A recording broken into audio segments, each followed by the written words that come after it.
Sa mapagpalang gabi po muli sa bawat isa. Good evening po. Amen. Gaya po na sinabi ng kanta, only trust Him. Magtiwala lang tayo sa Panginoon. Kaya po sa gabi pong ito, tayo po ay dumakaw na sa ating mensahe na matatagpuan sa Proverbs 3:5-6. Alam ko po sa ulo na natin itong talatang ito at maaari nang hindi basahin. Pero nais ko pa rin po itong basahin sa inyo sa talatang Ingles. Nasabi po sa verse 5, trust in the Lord with all thine heart and lean not unto thine own understanding. Verse 6, in all thy ways acknowledge Him and He shall direct thy paths. Tayo po man ay manalangin saglit. Mga naming Diyos, kami po ay nagpapasalamat sa pagkakataon na ito na kami po ay nayangan na makarinig ng inyong mga salita. Salamat po sa binibigay niyo po lakas sa amin upang kami po ay makapagbigay ng papuri sa inyo. Dalayan po namin na kayo po ang nalulugod sa aming mga ginagawa nito. At ngayon po sa inyong pong mensahe na ipapayag sa amin, kayo po ang patuloy na kumilo sa amin upang maunawa po namin ang inyong pong naisabihin. Ang Banal na Espiritu ng mga po ang siyang kumilos sa bawat isa sa amin at maging sa inyo pong gamitin na pagsalita. Kayo po ang magbigay sa akin ng mga nais pong sabihin at kayo po ang siyang mag-guide sa akin. At ito po ang mga dalangin sa ngalan ng Panginoong Jesus. Amen.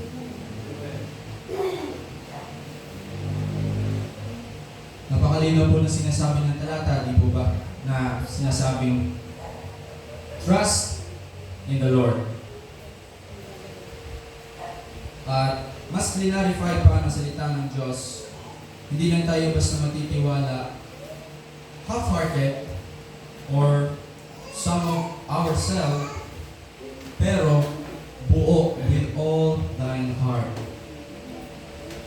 And lean not unto thine own understanding. Nais ko pong mag-focus tayo dun sa statement na yon na sinabi ng salita ng Diyos. Lean not unto thine own understanding. Kung tatanungin po natin mga sarili, bakit kaya sinabi ng Panginoon na lean not on your own understanding? Anong meron sa ating na hindi dapat nating pagtiwalaan? Na hindi dapat nating pagtiwalaan sa ating sarili? So, why would the Lord tell us not to depend on ourselves? Yung hindi ba dumepende sa ating sarili, sa madaling salita? To lean not on our own understanding. Ito po ay sinasagot ng John 15:5. Ito po sinasabi sa talata, I am the vine, ye are the branches. He that abideth in me, and I in him, the same bringeth forth much fruit. For without me, ye can do nothing. For without Him, Jesus, we can do nothing. Kung bakit sinabi ng Panginoon sa atin na lean not on your own understanding is because number one, we are incapable of ourselves. Alam ng Diyos, mga kapatid, na tayo ay incapable sa ating sarili lamang.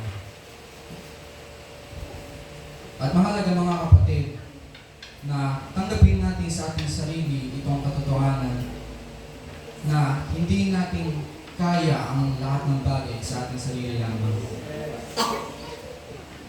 At gaya po na sinasabi sa John 15:5, I am the vine. Ang Panginoong Jesus, pag sinabing vine, dito kumukuha ng sustansya. Ito yung nagbibigay ng sustansya sa mga sanga. So branches. At ang branches, ang recipient or siya yung tumatanggap ng mga binibigay na vine. O sa mas daling salita, tayo ay inihalin tulad sa isang sanga o sa sanga. Na sinabi sa talata na kapag kung hindi dahil sa vine, hindi mabubuhay ang sanga. Amen po ba?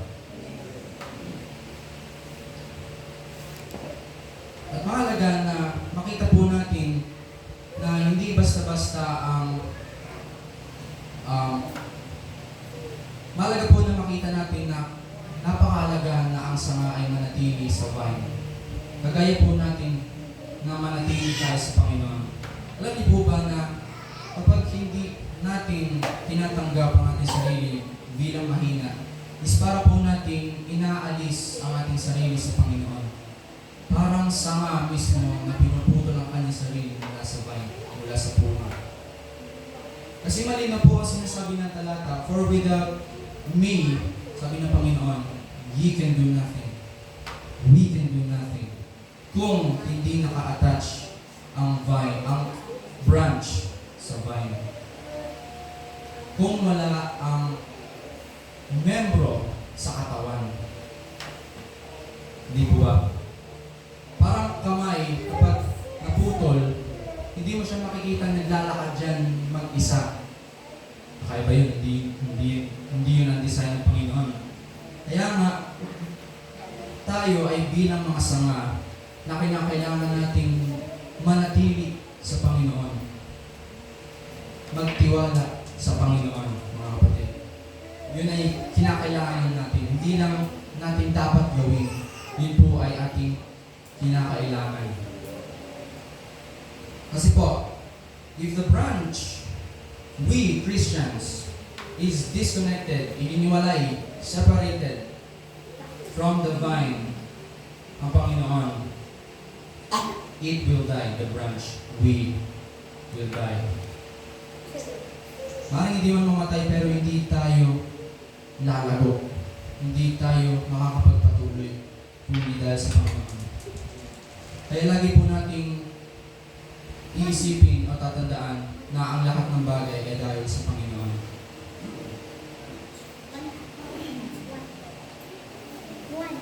Nakikita po ng Panginoon, mga kapatid, ang ating lakas at karunungan, kaalaman, at ang ating pananaw.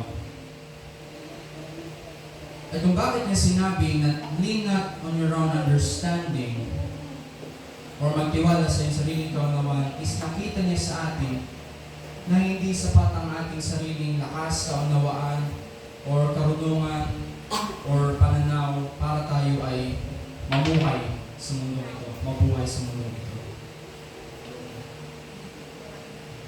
Kumpara sa lakas ng Diyos, tayo ay mahina. Kumpara sa karunungan ng Diyos, tayo ay mamang. Kumpara sa pananaw ng Diyos, ang atin ay napakababa. Ganyan tayo, mga kapatid, sa harap ng Diyos. Kaya sinasabi ng Diyos, trust in the Lord with all thine heart. Ng buong puso, ng buong pagkatao natin.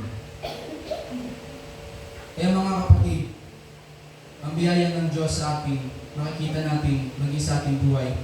Kaya meron tayong salita ng Diyos. Ito ang lakas ng mahihina. Ito ang karunungan ng mababa sa kaalaman. At ito ang magbibigay sa atin ng karunungan upang maintindihan ang sitwasyon, or ito ang papaunawa sa atin sa mga sitwasyon sa ating buhay. Yung mga kapatid, mahalaga po na huwag natin kakalimutan, meron po tayong salita ng Diyos. Ito po ang ating lakas, ito ang ating source of knowledge. Dito tayo dudulong, dito tayo lalakas. Dito natin dapat, mga kapatid, ilagak ang ating pagtitiwala.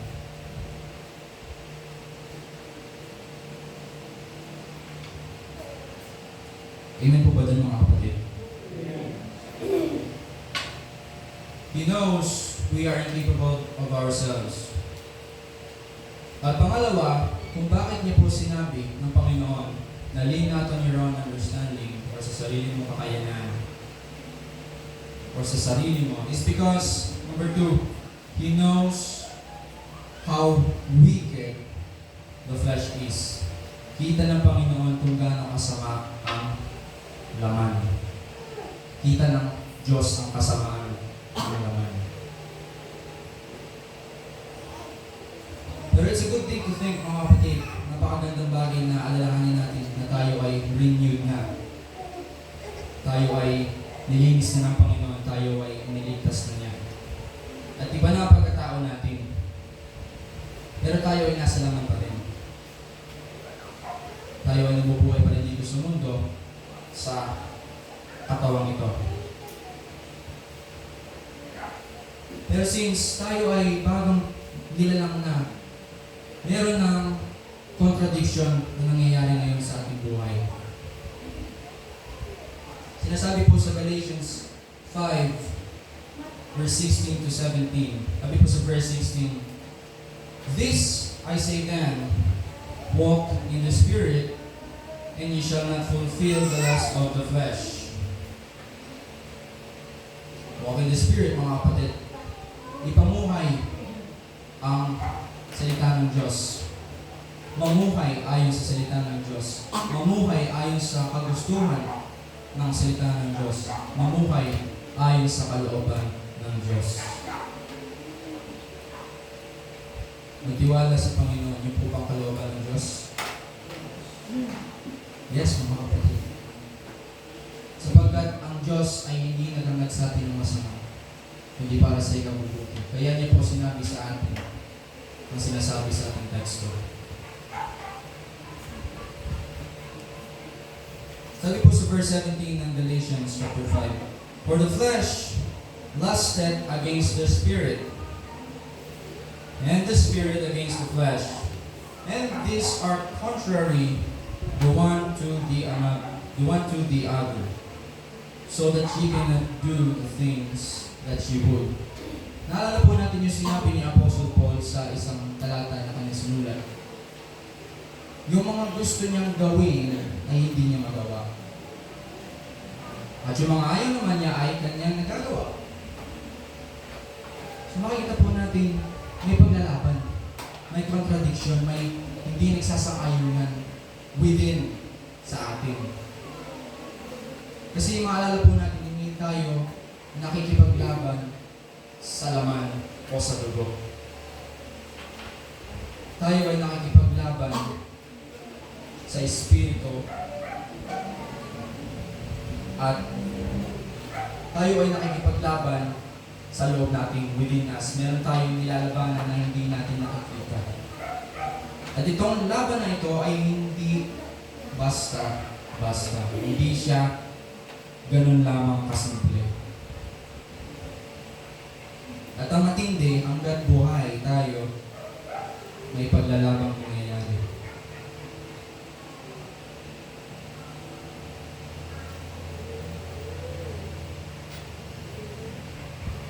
Kaya mga kapatid, makita po natin ang kahalagahan ng pagtitiwala natin sa Panginoon. Lalong-lalo na po sa panahon na ito, na ang araw ay napakasama na.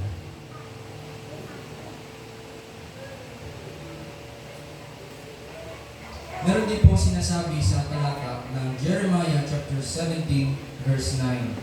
Kaya sinabi ng Panginoon, "Do not trust your own understanding." Jeremiah 17:9, "The heart is deceitful above all things." Tingnan mo na, akala ko ang puso ang isa sa pinakamahalagang parte ng katawan natin. Bakit? Hindi. Ibang konteksto.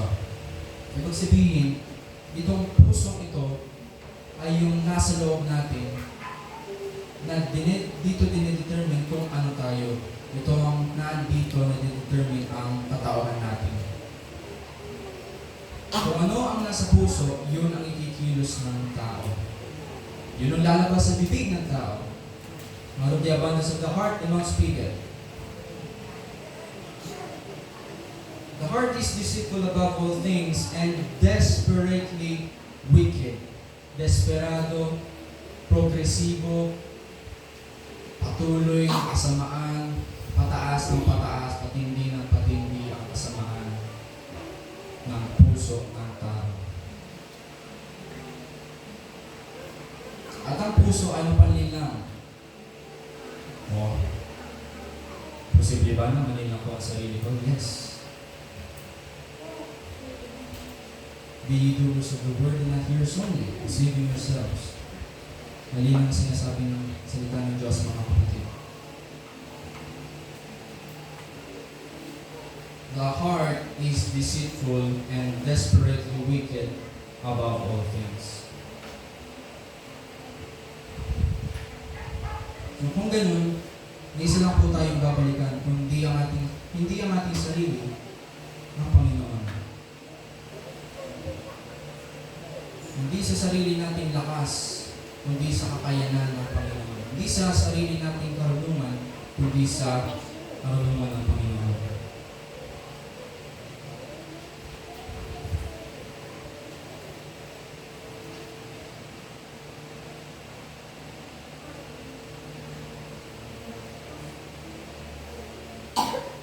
Yan mga kapatid, trust in the Lord with all thine heart.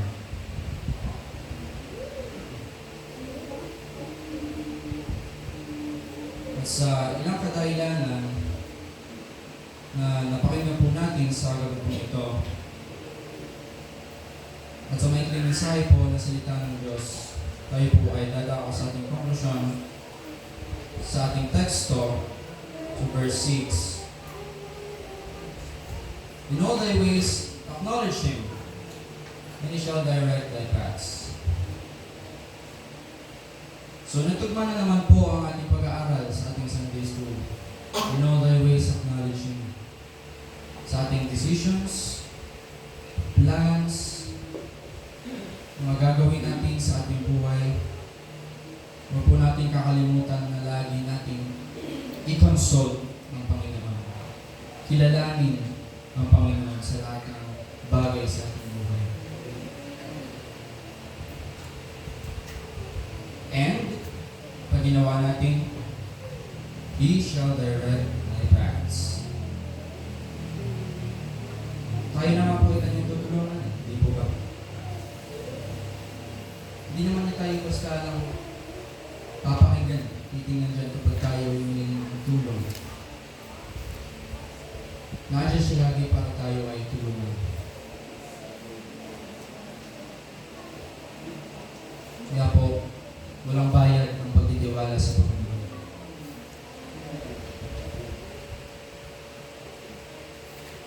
Kaya mga kapatid, trust in the Lord with all thine heart, and lean not unto thine own understanding. In all thy ways, acknowledge Him, and He shall direct thy paths. Nakapasamin sa ng Panginoon sa gabi pong ito. Tayo po ay na-remind. Tayo po ay na-encourage. At meron po natulog tayo sa salita ng Diyos. Pagpalay po ang salita ng Diyos sa gabi pong ito. Tayo po ay nanalangin. Ninong Diyos, ano po ay napapasalamat sa inyo pong mensahe. Salamat po sa inyo pong reminder sa amin na napakalaga na aming pagtitiwala sa inyo. Kami po ay inyong tulungan upang kami po ay matuto na patuloy na umasa sa inyo lamang at hindi sa aming sarili.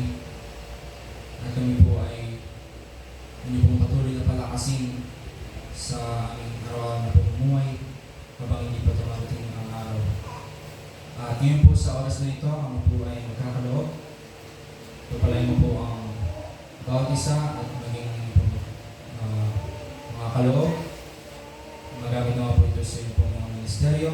Magkaroon po ito ng kagamitan at patuloy niyo pong pagpapalain ang bawat isa. Ang isa